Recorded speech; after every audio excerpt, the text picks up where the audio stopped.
Magandang araw po sa inyo lahat. Ito po si Ram Javere Jr.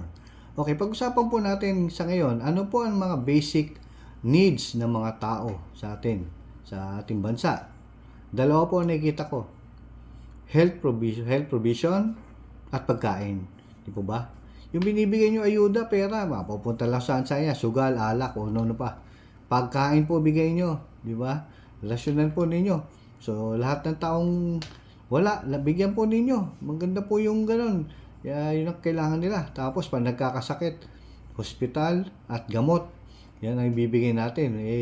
Mahabang usapin lang yun, pero madali naman po natin kontrolin yun kung tutuusin. Kasi, kung sila ay nabibigyan ng tamang gamot o hospitalization, nako, napakalaking kawalan ng corruption po yan.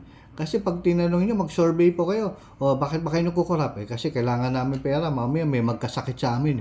Kung yung binibigay ng bansa na libre, sa tingin ba, kailangan ko pa ba ng pera? Hindi na. Di ba?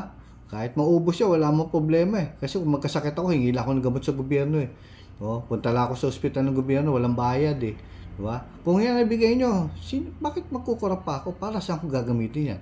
Bisyo na lang yan. Di ba? Kalokohan na lang, baka magdroga-droga, kung masugal, o ganyan, di ba?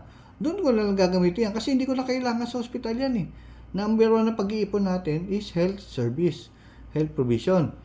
At yung sa paligid naman, gutom, di ba?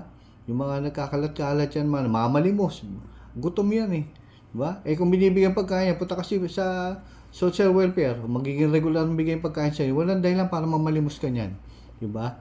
Nakakatulong pa tayo. Yung dalawang basic, kasi tapos na tayo, mayroon na tayong mga mayroon na tayo sa mga education, iba pa.